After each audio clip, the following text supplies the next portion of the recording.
Rockstar Camp was a literal vessel of transformation. I mean, we were all in the cocoon together.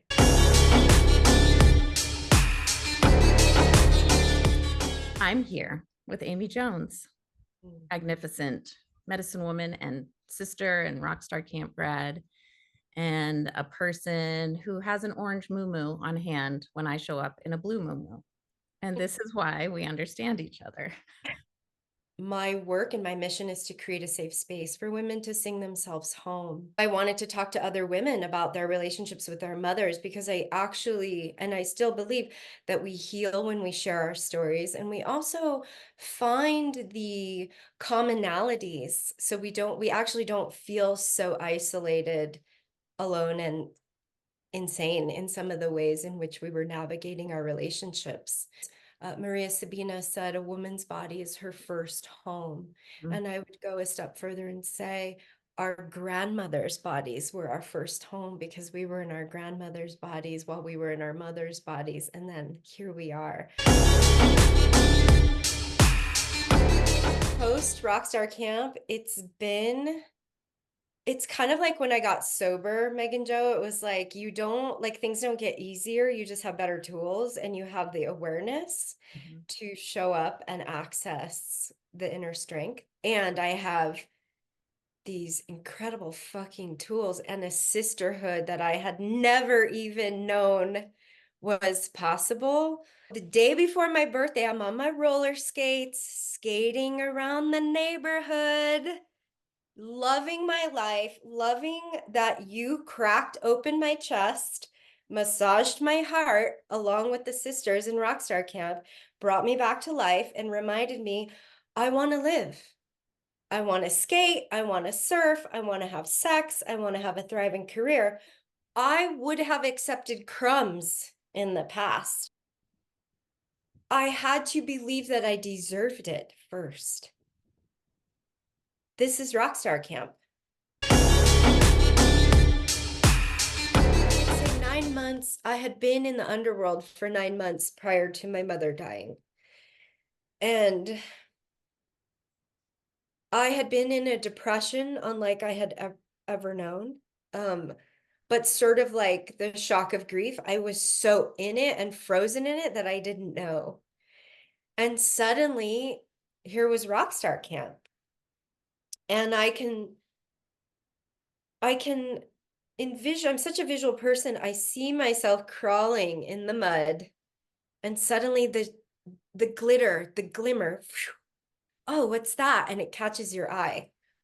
First and foremost, I felt intimidated because I thought, who am I to this powerhouse, right? Of Megan Doe. Like I really felt um so little. I felt so broken. I felt so little. I felt like um I'm so weepy. I'm so sad. I have nothing. And I was afraid. As soon as I opened up my computer for the Zoom and I saw you and I saw all the women, I literally felt the download. I felt the transmission coming through. And I knew I was in the right place at the right time. I knew I had made the right decision. And the fear melted off of me like water off a wing. To genuinely step into celebration of another woman and to experience what that felt like, not only does it bring me so much pleasure and so much joy and so much yumminess in my own body, but it gives me permission to do the same without feeling like I'm betraying anyone. The precipice of that was Rockstar Camp, of this feeling of celebration, joy, pleasure, sensuality, sexuality, expression, voice, being a rock star. What is a rock star? What does a rock star embody? And honestly, everything in Rockstar Camp gave me permission to use my voice, my cellular voice, and my primal voice Megan Joe, like my bone, the voice of my bones. A fucking Viking came out of me, like a masculine Viking sounds I had never heard. I felt the axe swinging. I was having a witness consciousness, out of body experience of seeing this. Here's my rage. And my rage was so fucking gorgeous because guess what? I didn't know this. My rage had my back. I was like, oh, holy fuck. Like here we Holy are. fuck. Here And we it, are. right. And as you said earlier, and I believe women are disengaged from their bodies for a very strategic purpose. Yep. And this is why. Yep. Because if every woman had free access to the beautiful, radiant, fierce energy of her rage and grief, the world would change. When we say even that part is welcome, the part that brings us so much shame or fear or embarrassment, and we say, you are so welcome here. I saw the abundance of my breasts and the softness of my belly and the shape of my arms and my legs, and without criticism and without judgment, without any kind of thing other than, fuck yeah, you are hot. I thrive when I feel like I'm a part of something greater. And so to be up there with this band that had my back and to have you off to the side, supporting me, loving me in your mirrored out. Again, not lost on me, you were wearing a giant mirror outfit for all of us to see ourselves.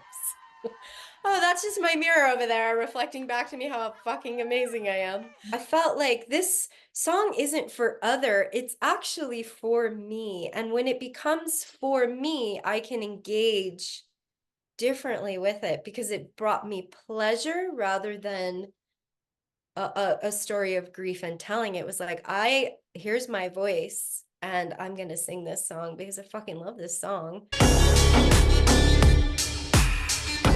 Art is the one place where we are allowed to feel, Mm. to play, to be eccentric, to be out of control, to be expressive. It's not only okay, it's required. We're in the hands of the arts. Anything goes. Anything goes. The care, I think, Megan Joe, the care and the coaching and the support that you gave throughout all of that, of just, I remember when I practiced the song and I started crying and I said, can you just hold me? And I was so afraid. I was so afraid to speak, to use my voice, and to be vulnerable. And then all of a sudden you held me and I was like, okay, I'm ready now. Please follow Amy Jones. She's on Instagram, Rituals of Our Mothers. Yes. Yes. She is always offering beautiful poetry, images, workshops, ways to come home to your body. If you are ready for Rockstar Camp, go to rockstarcamp.live and you'll see all that the adventure includes and a link to apply. Amy, thank you for who you are. I love you. I love you so much. Speak soon. Okay. Ciao.